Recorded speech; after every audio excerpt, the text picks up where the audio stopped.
welcome to Hence the Future podcast. I'm Mattimore Cronin, and today we're discussing the future of earthquakes. With us today is Carolyn Nuyen. Carolyn is a PhD student in seismology at the University of Washington. And as someone who's been living in California my whole life, I'm so thrilled to finally have someone on who's a seismological expert who I can ask all of my earthquake-related questions to. So, Carolyn, it's a pleasure to have you on the podcast. Yeah, thanks for having me. Awesome. So I want to get into eventually, the worst possible seismic events that could occur in our lifetime, how likely that is, what all the implications of that are, how you can prepare for it. But first, I want to start with the basics so we can just start at some ground level knowledge of seismology and seismic events. So I guess to start, how would you explain the occurrence of an earthquake? Like, what is an earthquake? What causes it? Why are earthquakes part of, Earth's natural phenomena? Okay, so I think on its most basic level, earthquakes happen because rocks are trying to move past each other and essentially they get stuck. So you have a fault in the ground, which is this planar surface, essentially this kind of break within a rock, and you have one side that's trying to go one way and another side that's trying to go another way. And in simple terms, like I was saying earlier, they get stuck. And so Right. they're stuck, they're accumulating elastic strain and elastic energy. And eventually it gets to the point where the rock isn't strong enough to actually stay stuck. And so it slides past each other, the two sides slide past each other really quickly. And the energy, the elastic energy that gets released from those two rocks finally slipping past each other is what causes an earthquake. So Right. in very simple terms, two pieces of rock slipping past each other really quickly, releasing all of this energy that's been kind of pent up as they've been stuck together is, I think in the most simplest terms, what an earthquake is.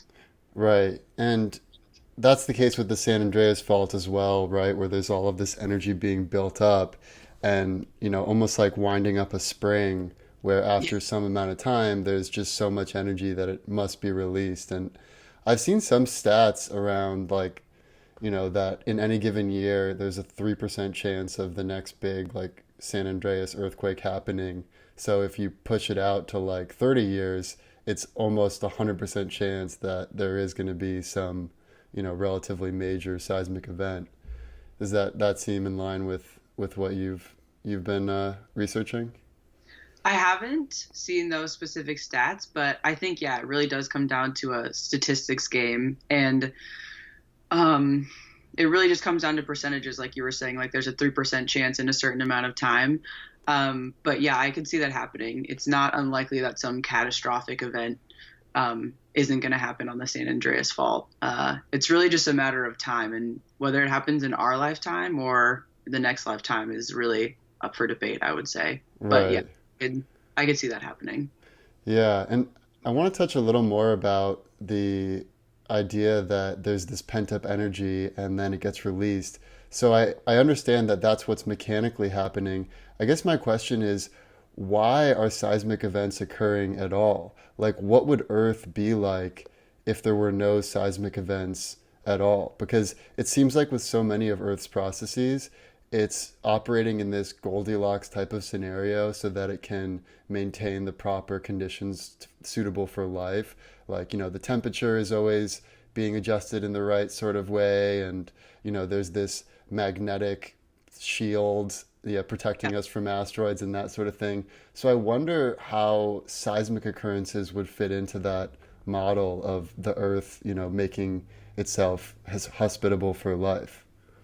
Yeah, so I would say that the main driver behind earthquakes occurring at all is the fact that we have tectonic plates and they're moving. Um, so the Earth's crust essentially is broken up into all of these tectonic plates, and they're trying to essentially reorganize themselves in order to, I think, I don't know, equilibrate, I guess is maybe the best way to fit it into your story, is they're all kind of trying to get as comfortable as they can. And in order to do that, they're going to have to move past each other. And so it's these gigantic rigid plates that are trying to reorganize themselves on the Earth's surface. And it's essentially them getting stuck or breaking apart in the process of trying to get where they want to go, essentially. So in the biggest sense, I would say it's, yeah, these plates just trying to reorganize themselves and kind of get out of each other's way or Right. break each other up, which is like, for example, that's what's happening with the Himalaya mountains. It's just two tectonic plates running into each other, and so you get this giant mountain range. Right, like an accordion almost. Yeah, exactly. And then in the San Andreas example, like you were saying, that's two plates sliding past each other. Um, Right. so And I yeah, guess like the way I had always thought about it when you hear about like Pangea and all the continents used to be one and then they moved apart and they'll probably become one again sometime yeah, millions of years in the future. I always thought of it as like the tectonic plates were doing the moving, but really it's almost like they're surfing on top of what's beneath them, where there's like this seafloor spreading, where they're basically like creating brand new land, and then yeah, that's sort of just moving the continents around. Like, and I thought it was really interesting that Iceland, for instance, is one of the youngest geological places. Like the ground in Iceland is younger than like most of the rest of the earth because it's just newly been bubbled up from the mantle. Um, yeah, so yeah. that's an Good. interesting misconception that I feel like a lot of people have. Yeah, I think that that is still kind of something that scientists, geologists, geophysicists are still trying to figure out is what is really driving plate motion because there is, like you were saying, these mid-ocean spreading centers where you're creating new oceanic crusts and they're kind of pushing plates apart. But then there's Hmm. also this driver where if you have a subduction zone where you have one plate that's subducting under the other one, it gets to a point where the plate that's going down into the mantle actually becomes negatively buoyant, sorry, and it starts dragging itself down. So there's also this thing called slab pull. So you Hmm. have push, which is kind of like pushing the plates along, and then you have slab pull, where the slab is like actively pulling itself into the mantle due to gravity. So there's definitely, I think, Right. factors that are um, coming into play, but Yeah, which is those subduction zones, those are some of the most dangerous types of seismic events, right? I mean, I believe that was the Kanto earthquake near Tokyo, which created a tsunami. mhm, And, initially what happened is there were all of these fires that spread out throughout the city after this earthquake. So mhm, everyone went down by the river to get away from the collapsing, burning buildings.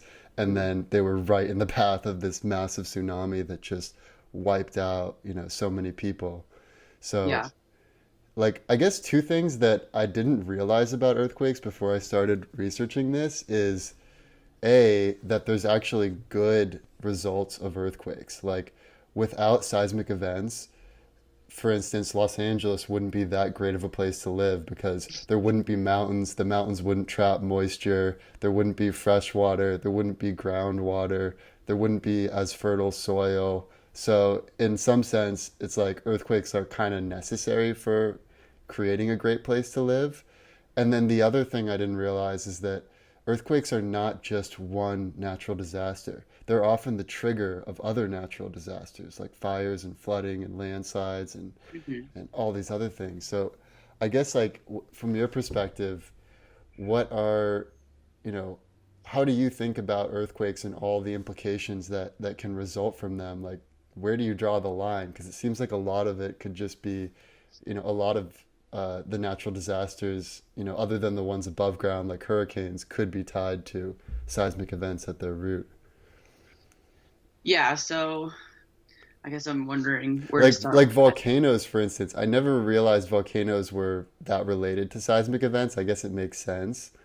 Um, I would say that like the landscape that you see today might be more related to the entire subduction zone as a whole rather than created by earthquakes themselves. Because volcanoes are a result of subduction processes that are going on underneath the ground. And you mhm. do have earthquakes in places that you usually have volcanoes, but I'm not necessarily sure if you could connect the presence of a volcano to earthquakes happening, but they definitely happen in the same place.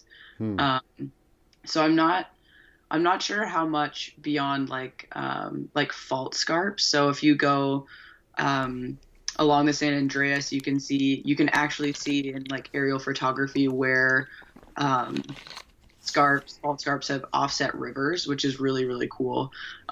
Like you can see rivers that have been cut off and moved to the left because of the San Andreas just moving the land in between them. Hmm. But I think beyond that, they aren't as big of a shaper of landscapes. But at the same time, when you're talking about how they trigger other natural disasters, so one of the big things that comes after a lot of earthquakes is landslides, and Hmm. you can have a lot of landslides or mass wasting events after earthquakes. Liquefaction is also a really big one, which I think is really Right. interesting. I don't know if you know what that is, but essentially, if you have a lot of moisture in the soil and you shake it, all of that moisture. I'm actually not totally sure how liquefaction works. I think it's actually really complicated, but essentially, you will get these giant geysers of sand coming out of the ground because of the way that liquefaction works. That Right. happened in New Madrid, which is an interesting case of where earthquakes happen in a really random place. And it also happened really in a really intense way in New Zealand when they had their big earthquake, and your house Hmm. can just literally sink into the ground. So, Yeah, it's almost like quicksand in a yeah, way. exactly. Yeah.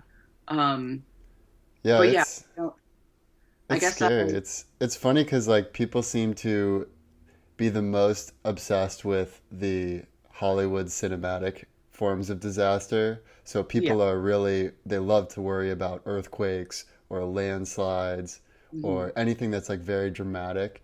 But, when I looked into what has actually caused the most damage, at least in LA, the most damage was this flood that occurred in the late 1800s. And Yeah. so, like, sort of sometimes the less sexy disasters can actually be a lot more harmful. Yeah. And in the big San Francisco fire that happened in, I think it was 1906, I hope I'm not getting that wrong, but the biggest problem was that they had a bunch of fires afterwards. And essentially, this Right. was just burned by fires that happened. Because one of the big things that happens is like electricity, like can just get offset. And there's a really, yeah, it's really easy to start fires after um, an earthquake, especially if all of your water mains are also just destroyed after a big event. And it's really Yeah. hard to get your resources back together. But yeah, I would agree that sometimes the worst effect of an earthquake is what happens afterwards, not actually during the earthquake. Right. Yeah, like during that great flood, people called the whole Central Valley of California the lake because it was Yeah, just this giant lake. And it was underwater for months to the point where a lot of people just gave up and moved out of the city. yeah, And there's so many other things like when there's that much flooding, like you said, the electricity gets messed up. You hmm, don't have power. You hmm, can't, you don't have proper sewage, so a lot of diseases will come up. There can be famine because you don't get food. hmm, Um, so I guess like it would be useful to think about what should someone do in an earthquake or what should they do before, during, and after to sort hmm, of prepare themselves. hmm, Like there's a lot of information, there's a lot of rules of thumb around there, like go to the highest ground or go underneath a really sturdy table, or some people hmm. say go in the doorways that are good. Some people just say run outside. Like what from Yeah. your point of view, what would be the best advice for someone as soon as you start feeling some shaking and it is in fact like a major earthquake, like 7.5 or above? What should Yeah. someone do? I think that the major rule of thumb that most people say is to get underneath a sturdy table, just like you Hmm. said. Um, I know that there's a really big urge to run outside, but one of the dangers of doing that is that something can fall on you outside, essentially. So Hmm. there's a lot of things like I mean power lines, trees, but also if you are around buildings with like brick facades or something and those start crumbling, there's just a lot more things that can fall on you. Um, Right.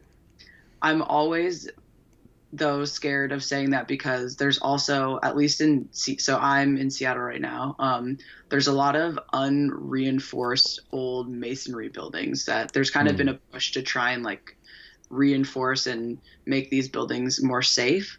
And so sometimes it's kind of a push or pull between, well, do you get under a sturdy table and potentially have like the whole building collapse on you, or Right. you try and run inside and have something like hit you on the way out. So I would say go under a table unless you're in an extremely unsafe building, and then maybe try and get out. But if you're panicking and you don't know what to do, go under a table.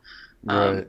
I Because even saw there's this one like product where it's basically like an earthquake bed where if they feel shaking, it encloses you into this metal like container and it has like water and supplies and stuff. But yeah, that's like my biggest fear is it happening at night when I'm asleep and getting just yeah. woken up from it. I think that's terrifying. Yeah, it's also a little bit not what you would expect as far as what buildings are the best for in earthquake conditions. Like I know in the Lisbon earthquake, it occurred when everyone was at mass, and all the people in the churches had the worst effects of it because there were these stone buildings that didn't have a Hmm. lot of give. And Yeah, then meanwhile, all of the like prostitutes in the red light district, where it was all like wooden buildings, were yeah, pretty much spared. So yeah, everyone in Lisbon afterwards was like, why has God, slammed his wrath upon the good people in Sunday Mass and spared the harlots in the red light district? But they didn't realize that it was because like the wood could sway a lot more, and also the soil was a lot better in that part of the city. So I guess what can you say about building structures and soil that affects how well different buildings can withstand earthquakes? yeah. So I think you said a really important point that wood is a lot better than stone to begin with. Mm-hmm. Exactly for what you said also is because it can have a little give. So if you're in a building that has really rigid materials, it's a lot more likely to kind of fracture and fall apart as opposed to wood, which can give a little bit and bend. If you go to Japan, a lot of their structures are built out of wood because they are like very earthquake prepared. Hmm. Um, so there's definitely that idea of what the material of the building you're in makes a lot of difference. And then, yeah, the soil or the type of ground that your building is on is also really important. Um, so how compact the soil is. So if you have a lot of Seattle is built off of sawdust, which is unfortunate. Hmm. A lot of fill sawdust, which is this really unconsolidated ground material. And it turns out that seismic waves travel a lot slower through unconsolidated material. And so if your house is on, say, built on sawdust, on top of sawdust, the waves that are causing all of this shaking are actually going to travel slower and you're going to shake for longer and it's going to feel more intense. Whereas Hmm.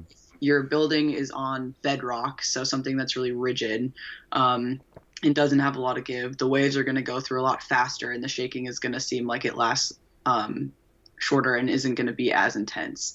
So, Wow. type of substrate that your building is on is also really important. Yeah, that's interesting because I live in Culver City in LA, and it's pretty sandy, the ground that the buildings are built on here. And when we Yeah, just had that earthquake like a few weeks ago, it felt like it was shaking for minutes.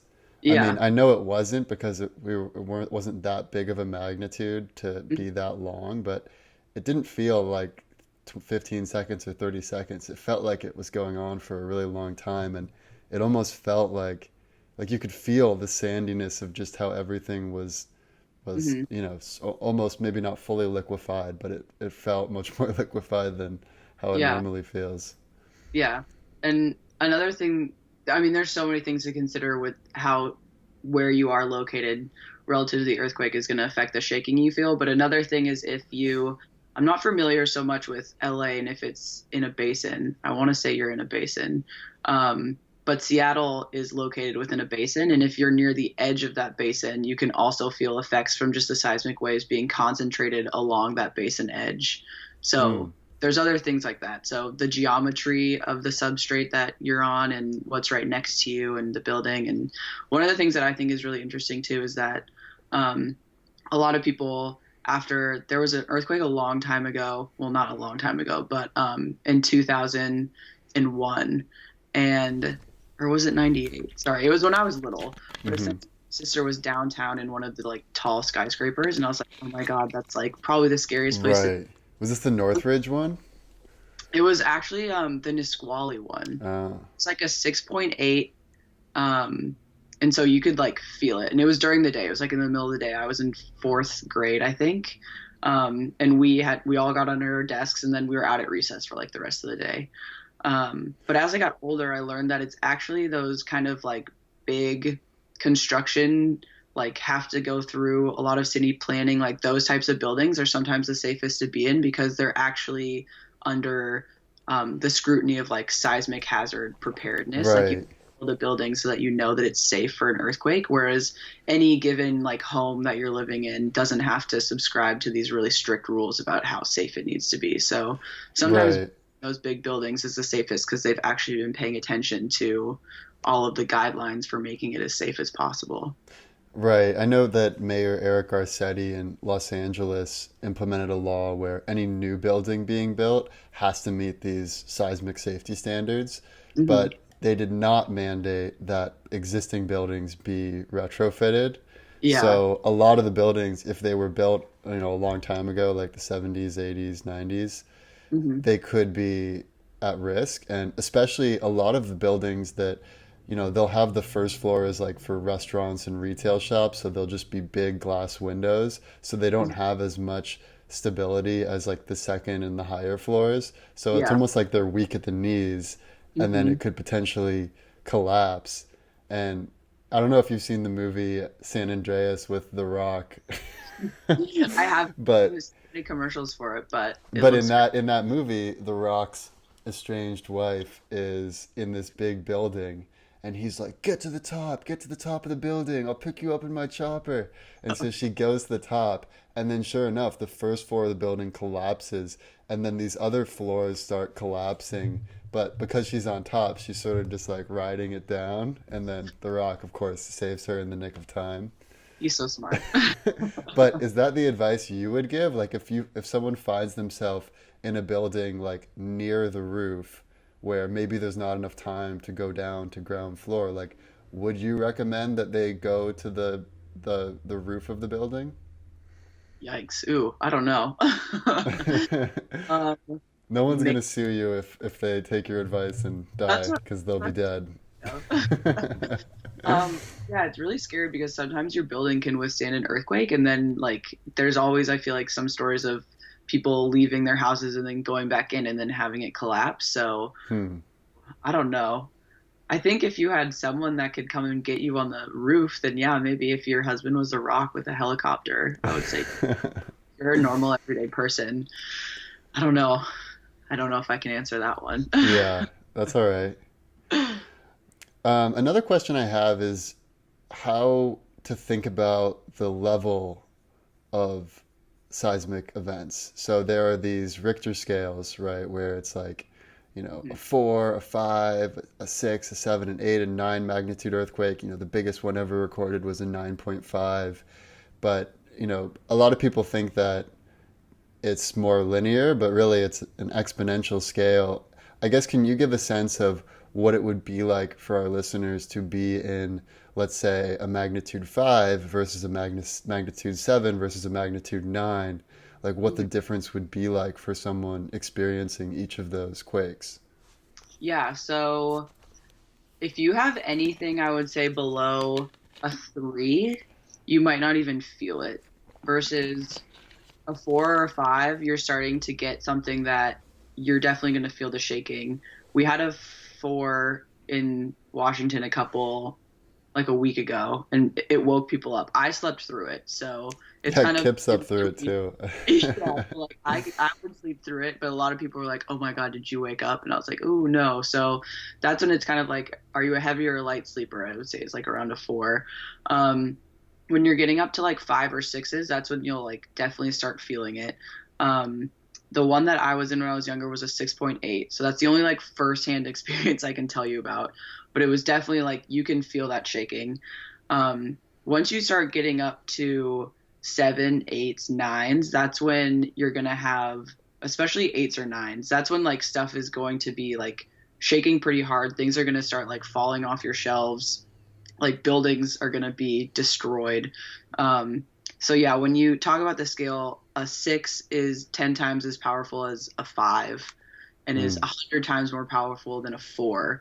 So just for me thinking about how I felt a 6.8, and then like the Tohoku was like around a 9, a 9.1, and in Japan. Like just thinking about having an earthquake being 100 times more powerful than the one that I felt in grade school was kind of terrifying. Um, Yeah. yeah, so And they're clustered, right? So, like, if you have a magnitude six, like for every magnitude six, there's going to be 10 magnitude fives, 100 magnitude fours. So it has that sort of clustering, that's sort of how it's presented in the data. yeah. Well, not necessarily in the same place, but if you just take a global catalog of how many earthquakes ever, there's been way more magnitude fours than there has been like magnitude nines. Um, Right. and I think that just again comes down to that whole idea of building up this elastic strain. Some areas can only sustain so much strain before they give, and so I think it just down to where can you find a region that is able to hold so much strain before it kind of gives in this catastrophic earthquake. Right. And that's a fairly recent development of global seismology, where you're really looking at how the whole Earth's seismological events are connected. Whereas Yeah, it used to just be like, oh, Japan just cared about what happened in Japan, and yeah. and each country just cared about themselves. Hmm. So I guess the question I have now is, what advances have we made in seismology in recent years? And going into the future with like, new technology, how good could we get at forecasting seismic events in the Hmm. future? Hmm. Um, I think in terms of recent advances, I think the biggest thing that's happened for size, well, there's been a couple things, but I guess in terms of like one of the things is we've figured out that we can create earthquakes, we can induce earthquakes, and one of the big things that has happened with that is fracking and Hmm. wastewater injection. So like Oklahoma has a bunch of little earthquakes all the time now because they're injecting water into the subsurface. So I think that's interesting. We figured that out. Um, Another thing that I think is really interesting, which is actually what my research focuses on, is that we've figured out that subduction zones and some strike slips, so San Andreas type faults, experience these things called slow slip events, which are Hmm. essentially slow earthquakes. So they're events that release the same amount of energy as a 6 or 7 earthquake, but they happen over the course of weeks to months to years, so we don't even feel them. Hmm. Um, and so we've essentially been learning about what are the different spectrum of slip modes that can happen along a fault, specifically at subduction zones, because that's where you do see the biggest earthquakes. And so I think that's where a lot of seismology has focused in terms of like hazard aspects is on subduction zones because they can have the biggest earthquakes. Um, I would say those are the biggest advances. Technology wise, the West Coast of the US is a little bit behind. I would say Japan is by far the most advanced in terms of their seismologic research. Hmm. They've put a lot of money into their instrumentation. They have an amazing array of seismic monitoring stations, GPS stations, onshore and offshore. Um, I think that might be another big thing is just having offshore instrumentation. A lot of where the potential earthquake would happen is actually under the water, offshore, of like Right. Washington, Oregon, and Northern California. And so the problem is we don't really know a lot about what's going on down there because we have no instrumentation whatsoever. Hmm. So a big thing that's come out is ocean bottom GPS, which might not seem like it's very related to seismology, but using GPS information is actually really important for studying seismic events. Um, so getting offshore instrumentation.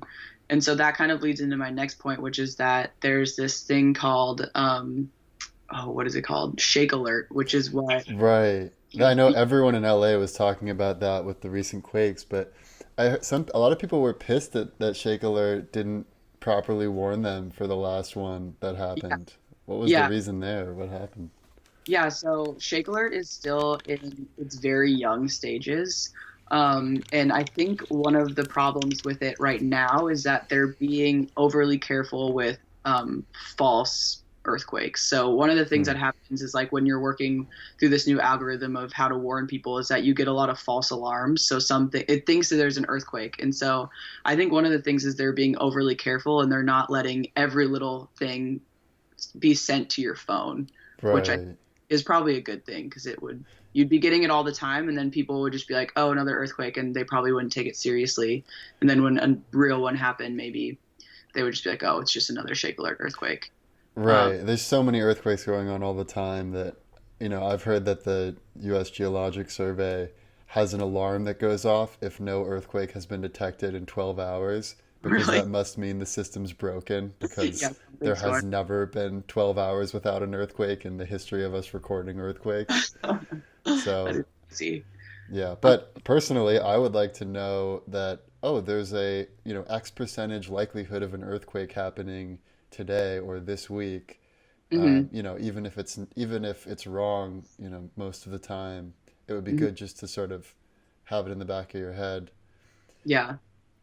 I think the problem is that I don't know with how much certainty we would be able to say that, especially on a day to day basis. I'm not necessarily sure if it would change too much. I think it would probably be more of a longer forecast, just being like, every single day you live in LA, there's this much of a chance you're going to feel an earthquake, and then maybe it'll go up a little bit when there's a big earthquake because you'll get aftershocks and things like that. But forecasting earthquakes is, I'm going to say, somewhat confidently impossible.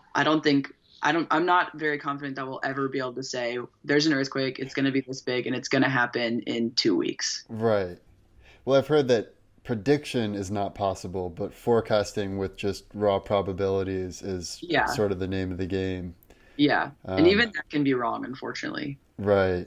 The weather. So I'll ask the question that has been on my mom's mind in Okay. particular, which is, she's been worried about earthquakes for a long time in LA. I mean, we've lived in LA for a long time, to the point where she's like all the earthquake predictors that she watches on YouTube are saying, "Oh, the big one is definitely coming in the next few years. Like the likelihood of it coming in the next decade is really high."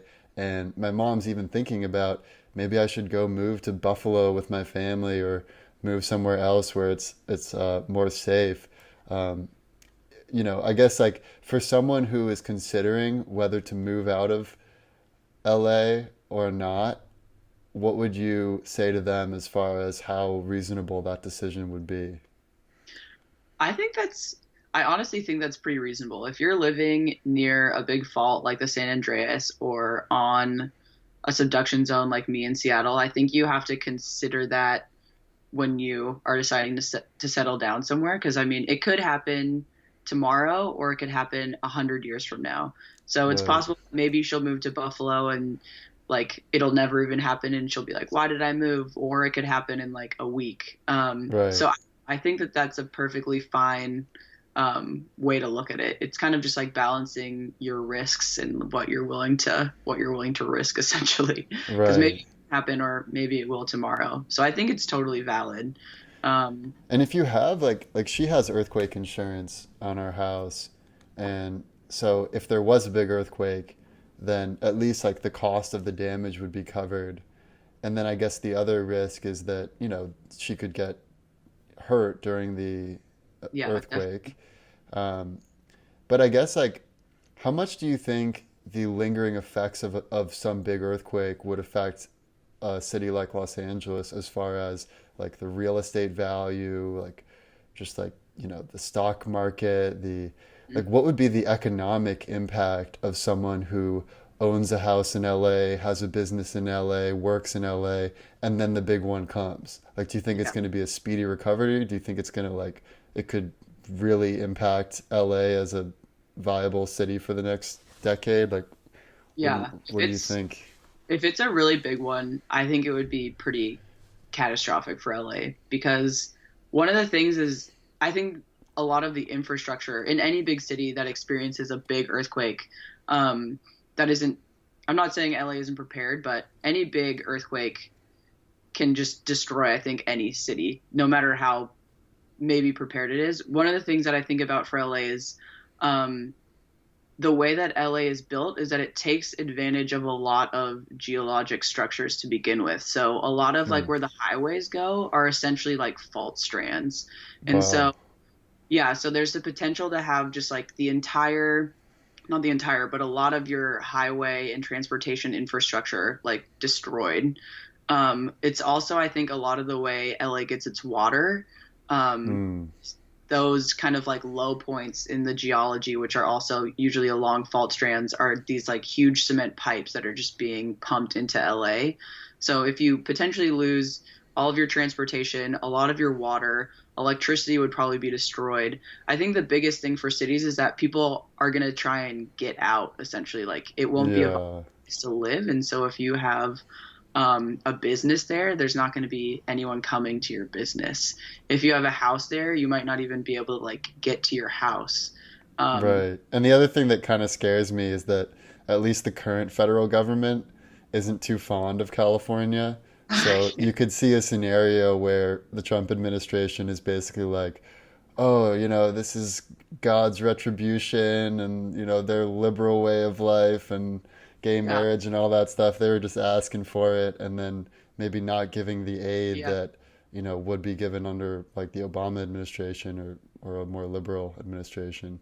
yeah. Your best chance might be like celebrities who live and love Yeah. LA, which is kind of how I feel like Houston rallied a lot better after Hurricane Harvey than New Orleans did after Hurricane Katrina. Right.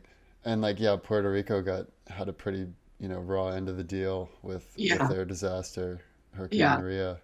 yeah. I think Um, they're still feeling the effects of that. But but yeah, I think it would be really bad for LA if you had a huge earthquake. yeah. Now, another interesting factor with earthquakes and just seismic activity in general is climate change. It seems like there is some correlation between climate change and increased seismic activity.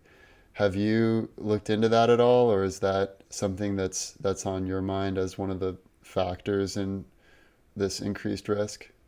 I have to admit that I haven't really considered that. I'm interested to hear maybe what you have heard about it though, or Yeah, research. I mean, I guess at like a very high level, it's that there is average global temperature increase, and Hmm. the increased heat goes hand in hand with increased seismic activity. Okay. And I love thinking about like what's the worst possible thing that could actually happen, somewhat realistically. Yeah. And it's pretty amazing, like especially Yellowstone. I mean, Hmm. if Yellowstone could blow and basically wipe out most of the US. And there's Hmm. even these plans that like NASA put in place this plan to like inject cold water into Yellowstone to cool it Really? down, but apparently it would take like thousands of years and it like would cost just a tremendous amount of money. So Yeah. it's not like that reasonable of a solution. And Yeah. um, but Yeah. yeah, maybe it might be good now to get into like the future scenarios of what's the worst thing that could reasonably happen. And Hmm. all right, so Carolyn, what in your mind is the reasonable worst case scenario for the future of earthquakes? Worst case scenario. Um, for like here, like the US, or for like anywhere in the world, or You can think of it either way, like worst case in the US maybe, and then also just global. I mean, I don't know, maybe Iceland is like the biggest threat or Yellowstone. I'm not sure what your perspective is, but in your mind, in our Mhm. lifetime, what would be the worst possible scenario that's still somewhat reasonable probabilistically? I think the worst case scenario would be having an entire subduction zone, so the entire length of a subduction zone. So if it was, I'll just talk about worst case scenario for the US, I think. Hmm. My perspective, living in Seattle, which I also think could potentially be a global problem, is if the entire Cascadia subduction zone, which runs essentially from Vancouver Island in Canada all the way down to Northern California, so Cape Mendocino, if that entire fault, which is hundreds of miles long, all ruptured at the same time, and Hmm. you had a giant earthquake where you had shaking all along the coast, and then all the catastrophes that go along with it, like we were saying, like fires, landslides, all of those things. And then to make it worse, from this huge earthquake, you also have a huge tsunami. Um, and the interesting thing with tsunamis is that they can go both ways. So we could Hmm. have a tsunami that comes and destroys our coast, and then we can also send one out across the ocean, which could be felt in Japan, the Philippines, all of like the Indonesia, Southeast Asia area. I think that would be the worst case scenario because it wouldn't only affect us, but if it is a big enough tsunami, you can have somewhat catastrophic things happen in countries across the ocean, which I think is kind of crazy. That would Yeah. Yeah, that's scary to think about. Well, I yeah. have a similar, I guess a similar worst case, which is, well, first of all, timing wise, that it does occur in our lifetimes. That Hmm. would be bad. Hmm. And I guess the other factor for my worst case is that we don't recover as well as we could, Yeah. meaning there's not enough aid given to people. Yeah. And so it really does harm, not only California and cities like LA, but it also really harms the economy because there's so much, you know, California produces more GDP than almost all countries, Yeah. except for a few. And that could Crazy. lead to a global, stock market crash, and it could just have far-reaching global implications. And it's kind of interesting. So Albert Brooks wrote this book called 2030, where he predicts what will happen in the year by the year 2030. And in Hmm. his scenario, he has the big earthquake happens in California, and simultaneously the national debt is so great that this is kind of like the straw that breaks the camel's back, and Yeah. all of our debtors like basically say, hey, like the US dollar is going to be totally valueless. Like all bonds will be valueless unless you can pay up like a big chunk of your debt now. So the US ends up selling California to China. And I'm not saying that's likely, but it's a useful way to think about how like one event can sort of have all of these sort of global implications. Yeah. And then I guess like internationally, the worst case from my research has been that the most densely populated areas Hmm. that are near the greatest seismic events, like seismic hazards, are China, India, and Java. Hmm. So if a major earthquake occurs in one of those areas, we could see the first ever million death plus earthquake. Yeah. So most, I think the biggest death toll has been like 100,000 or thereabouts so far. Mhm. So, but because there are so many more people living in big cities now, and Mhm. especially a lot of these areas, like especially Java, they don't have the best construction or earthquake preparedness, like not as good as, Japan, like you were saying. Yeah. So that would be a really terrible situation. And then I guess if we're saying like the absolute worst possible thing that could happen, it would be something like Yellowstone, like just bubbling Oh, up, or yeah. Iceland. I mean, volcanoes have wiped out more than half of all species on Earth, like prior to us. Like that Hmm. has been a major way that species have been wiped out, like massive Yeah. volcanoes that release carbon monoxide, and then that like creates a blanket where not enough heat comes in. So then there's Mhm. like this almost like a nuclear winter, but it's caused by natural events. Yeah. So, that's not directly related to earthquakes, but that would certainly be very terrible for Yeah. humanity. Yeah. I feel like the closest thing we've gotten to that was that volcano that erupted in, was it Iceland? And then they had to shut down like air traffic for like 2 weeks. Yeah. Well, the So biggest natural disaster that we have in recorded history was in Iceland.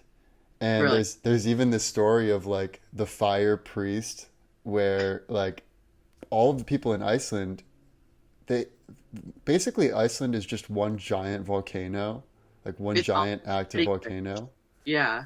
And It's and like because all of this like nasty stuff was spewing out, it basically infected all of the animal that would graze off of the ground, and then when people eat the animals it would infect them and make their bones brittle. And so the only people that really fared well were people that ate from fish in the ocean, Mm. rather than freshwater fish or like land animals or even crops grown with the soil that had been infected. Yeah. So, and there was just fire spreading all over Iceland. And there's this one dramatic story of this priest who rang the bells so everyone came up to the highest point where the church was. And he gave this sermon about how, like, we will overcome this, like, by the grace of God, we will be all right. And the Yeah. magma was coming right up to the church. And by the time he finished the sermon, the magma stopped. And they were Ooh. like, praise the Lord, like, he saved us, the fire priest. Whoa. That's intense. Yeah, but it just shows like it really, and also Iceland was so isolated that it's not like they could get aid easily from No. others. Um, Yeah. Definitely. but it's useful that at least now in modern times we can pretty much deliver aid wherever, and you Hmm. know.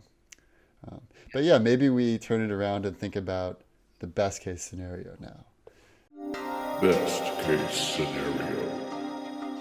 So in your mind, what's the best case scenario for the future of earthquakes, let's say in our lifetime? Um, I'm not sure if I totally understand that Well, I question, but guess I guess because some level of earthquakes is always likely. So within statistical probabilities, yeah. how non-bad can it, like, would it reasonably be in our lifetime? Or like, or do you think it's pretty inevitable that there will at least be, one or a few catastrophic earthquakes, if not in the US, then somewhere around the globe in our lifetime? I think that the best case scenario within our lifetime is that instead of like our entire subduction zone going at the same time, it's not clear if that actually happens, and it might be more likely that just pieces of it go off at different times. So I Hmm. think best case scenario would be maybe only the part underneath Oregon goes off, and so you have really bad shaking on parts of the West Coast, but the entire coast wouldn't be completely destroyed. So then, in terms of this, like being able to get people aid and people having resources, it would be a lot better as opposed to just the entire coast being kind of destroyed. It would maybe just be a small part of it, but then I think we could kind of like band together and help each other out instead of all of us just being kind of screwed. Right. Uh, so I think, yeah, best case scenario just in general would be instead of having this one huge event releasing all the energy at one time, it would be that one event kind of split up into smaller ones, um, which is kind of what you see in California. You guys have little earthquakes all the time. Hmm. It doesn't necessarily mean that you're not building up for a big one, but I think it would be better to probably have all of those little ones all the time instead of having a really big one more often because the little ones aren't happening. Right. But I think also for the future, just like preparedness is going to be a big thing. Hmm. Like you were saying, having building codes being up to standard, which is not really the case in a lot of places nowadays. Um, People just like having earthquake kits, like small things like that. So I think also just like education is a big part of it because some people just there was that big New Yorker article that came out a couple of years ago, and I feel like that was what woke a lot of people up to like the big earthquake that could happen on the West Hmm. Coast. And before that, it was like kind of alarming how not worried about it people were. And I think there's still kind of, especially like even in Seattle, because we never get earthquakes, I feel like people are like kind of afraid about it, but they're still under this mentality. They're like, oh, well, it's not going to happen while I'm alive. So Right. I think education will be a big part of it too, just helping people understand like why these earthquakes happen, how you can be prepared for them, like things like simple things like that that I think could be kind of easily spread out. Yeah, preparedness is so key. I mean, my mom has made earthquake kits for me and like my siblings so Yeah. that in our car and under our bed we have a backpack that has like a pair of socks, pair of shoes, a crowbar, a flashlight, a couple granola bars, a couple water bottles. She's So smart. That's what every I know everyone thinks she's like, you know, crazy to be preparing for this kind of stuff, but it'll no. won't seem crazy if and when it happens. Yeah. Yeah, that's the one thing that someone told me is having shoes. Like I'd never really thought Hmm. about that, but they were like, what if it happens? This was kind of worst case scenario. They were like, what if it happens in the middle of the night and all of your windows have broken and you're in bed? Like Yeah. what are you're gonna have to walk across like broken glass. And so now whenever someone's like, what should I have in my prepared kit, I'm like, shoes. So yeah, Right. she's on top of it. She's smart. Yeah. That's what everyone should have. Yeah. And then your point about the San Andreas Fault or some other fault not rupturing in its entirety, but having more of a, a less disastrous, effect. That seems to hopefully be the case with San Andreas, where I've read that there are some other faults that would sort of absorb some of the shock, so that it's likely that we would go, we would have an earthquake between like, up to, let's say, 7.9, but it's Mhm. unlikely that it would be higher than 7.9 just Mhm. because of the models that they've made where at a certain level it'll be like absorbed. So Yeah. hopefully that's the case. Yeah. Um, And because the San Andreas is definitely like the major fault down there. Like it is the fault boundary, or sorry, the plate boundary between like the North American and the Pacific plate. But like you said, there's a lot of other like pretty major faults that are also taking up a lot of that strain. So there was that mhm. big earthquake that happened down there like a couple weeks ago, right? It was like Yeah. was that like a seven? Or Yeah, it was like a 7. I think it was in like Bakersfield around yeah. there. So that was on like one of those kind of like other fault strands. So there's Hmm. like five or six, maybe up to like 10 of these like somewhat minor to major fault strands that kind of accommodate the same type of motion as the San Andreas. And so I think, yeah, that's definitely helping the San Andreas kind of put along and not take up all of the strain all by itself. Right. Like I have this map open which shows the worst parts of the fault as far as their risk hazard. There's actually this, if anyone's curious, you can look at the global earthquake model and you can just Google it and it'll show a hazard map of like the biggest hazards and also a risk map and an exposure map, which all give sort of a different statistical model of how at risk we are. That's And cool. like the biggest risk area for San Andreas Fault seems to be like right around where Coachella is. And in previous disasters, Coachella Valley has actually been flooded and it has become a lake. So who knows? The future Coachella Music Festival might be underwater. Yeah. That wouldn't be good. That'd be a worst case scenario. Yeah. Oh no. Yeah. Well, I think now let's get into the most likely because that's really I think what a lot of our viewers are going to be curious around is what is actually likely to occur in our lifetime and what reasonable preparations and decisions can we make now that will better position us for that likely future. Most likely scenario. So this comes back down to the whole idea of what we were talking about earlier about prediction versus forecasting. And Right. so I think I was just looking at this the other day, but I think it was something like there's an 80% chance in the next 50 or 100 years that we would have a major earthquake on the subduction zone. So somewhere along the West Coast. I'm Hmm. not completely sure what the same statistic would be for the San Andreas. Um, but there are definitely places that you can look that up and just see what are the kind of broad statistics. But yeah, unfortunately, you're not going to get down to more than like a 50 to 100-year interval in terms of like the forecasting and how likely it would be. Um, so people always hate it when I say this, but I always say like it could happen tomorrow or it could happen after we're dead. So Right. Right. I'm not very helpful when it comes down to that. Well, that's Um, good. I mean, that means you're a good seismologist because I mean, from my research, it does seem like that's the case. You can give probabilities, but you can't say when it's going to happen. yeah, it's frustrating. I think a lot of people think that there's a huge conspiracy theory like behind seismologists. Like we all know, but we're not telling anybody. Oh yeah, they're like, yeah, I Yeah, know, I get that you don't know, but just tell me when you're taking a vacation out of town. yeah, they're like Give me we a will little nudge, nudge, and know that. It's like yeah, it's crazy how many people I tell them that I study earthquakes and everyone immediately is like, so when's the big one? I'm just like, oh no. Um, but yeah, and then in terms of just like being prepared, just like we were talking about earlier, just like having escape kit isn't really the right word, but like just a kit with you. And it's good that you have them in multiple places too. Like you should have one at your house, like, yeah, by your bed in case you're sleeping.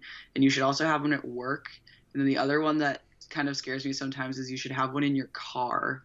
Um, Right, yeah. That's the one I always have. yeah, So what's the deal with escape plans? Because I've heard some seismologists say, "Oh, you need to have an escape plan. Like, if you yeah, can't get in contact with your significant other or your hmm roommate or whatever, you must yeah. have a plan for what to do." Like, what would you recommend as far as escape plans? Yeah, so like one of my best friends, Sarah, she has an escape plan with her friend Pavan, and they're like, okay, if the big one happens, we're meeting here. So just Hmm. having like a meeting spot, really, that's like somewhere in the middle, between you two, essentially. And if you want to get really like intricate with it, you can say, okay, if it happens when we're like sleeping and we know we're both at home, we'll go here. Or if it happens during the Hmm. day and we're working, we'll both go here.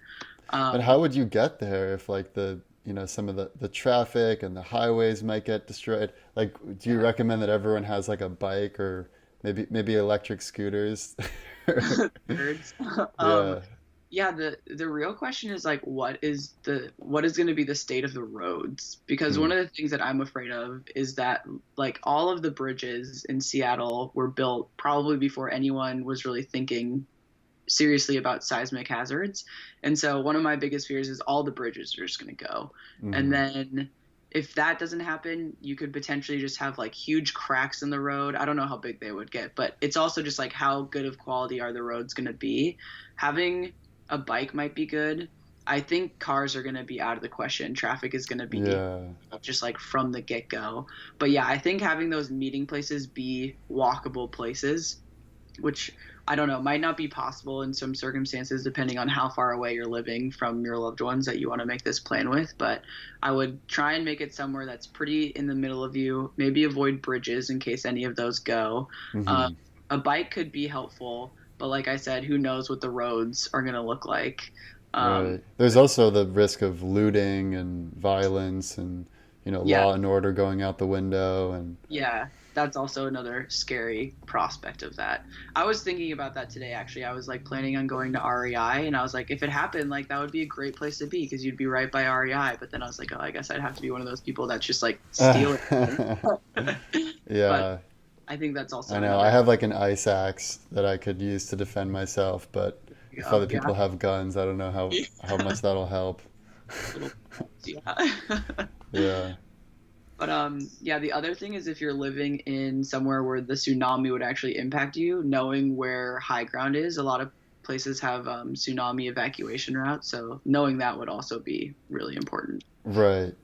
I mean, if I learned anything from the movie San Andreas with The Rock, it's that you should go to higher ground. Yeah, And they're like, but The can. Rock, like everyone's going this way, and he's like, trust me, you got to put your trust in me. You Go to don't the want. high ground. So everyone should take The Rock's advice there. Yeah, take the high road. Yeah, so I guess for my most likely, I mean, the numbers that I found were that basically, at least as far as the San Andreas Fault is concerned, the last big earthquake was in 1680, so over 300 years ago. Hmm. And the cycle between those big earthquakes along the San Andreas Fault is Hmm. around 130 years. Okay. So we're something like 100, 100 and some odd years overdue for a Hmm. bigger, or you could think of it as we're like 50% overdue Hmm. for an earthquake. So Yeah. as far as what's most likely, it actually does seem most likely that the big one will occur in our listeners' average lifetime. Yeah. Given that most of our listeners are millennials and Gen Zs. Yeah. So, I think given that, it's really useful for people to just realize that this is not some far-fetched chance. It Hmm. is far-fetched that it'll happen in any given year, but Yeah. it's not far-fetched that it'll happen in your lifetime. So I Yeah. think being cognizant of the types of buildings you're in, like what your sort of sleeping arrangement is, what the arrangement is at work, like you said, having a different escape plan for each of the different areas where you typically go, having a Mhm. plan with your loved ones, having in a bag, if you own a house, maybe having earthquake insurance. These are all like totally reasonable steps to take given the risks that we see. Yeah. I would agree with all of those. I think it's the smart thing to do, definitely. And even if it doesn't happen, then you were prepared nonetheless. Yeah, exactly. You'll have peace of mind. Yeah, exactly. And for you, I would say down in LA, you should have a lot of water in your kits. Yeah, that's a good tip. Yeah, my my mom, who's always thinking ahead, she was even saying, "Oh, we should get one of those big rain basins at our house so Yeah, that you can collect rain and have fresh water." Because she's like, we have a pool, but and we have the necessary materials to make that y- pool water drinkable if we need yeah, to. But yeah, that would only last us for, a few weeks or something, especially if we're using some of that water to water the crops. And I think yeah. that's another thing. If you can have your own source of food, or Hmm. just have like, a garage full of Twinkies or something that'll And store food. well. Yeah, anything. Like, yeah, Yeah, yeah. Because like up here in the Pacific Northwest, we have a bunch of lakes, but it's pretty dry down there for you guys. So yeah, water is key. yeah.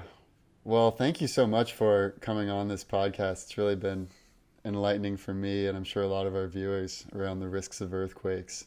Do you have Yeah. any final thoughts or words for our listeners? Um, I think kind of just harping on what I was saying before, it's just like get prepared, educate yourself. It seems like you did a really good job of researching all of these things beforehand, and I think even just doing a quick like 10-minute, hour-long search of just looking at like where you live. Mm, The USGS has a really cool thing that's called the Quaternary Fault. Um, I don't know, database, and you can essentially go and look at a map of the U.S. and it shows essentially their database for all of the faults that have been active in the last like 100,000 or so years, and you can go and look and see if maybe you're on a fault and you had no idea.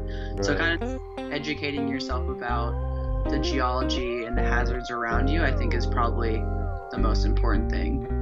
Yeah, We are all that's gathered good here advice. today to talk Be about prepared. Awesome. Well, that's a good place to end it. So thank you everyone We're for going to talk listening. about This what has been has the happened, future of what earthquakes, is currently and happening, we'll see you next and what time. will inevitably happen. The past, the present, and the future. Our computer is picking up a strange signal. The past, the present, and the future, baby. What's the world coming to? The past, the present, and the future. The past, the present, and the future, baby. The past, the present, and the future. Will attempt to stimulate consciousness. The past, the present, and the future, baby. Behind the strange signal is an alien The intelligence. past, the present, and the future. The past, the present, and the future, baby. It's possible.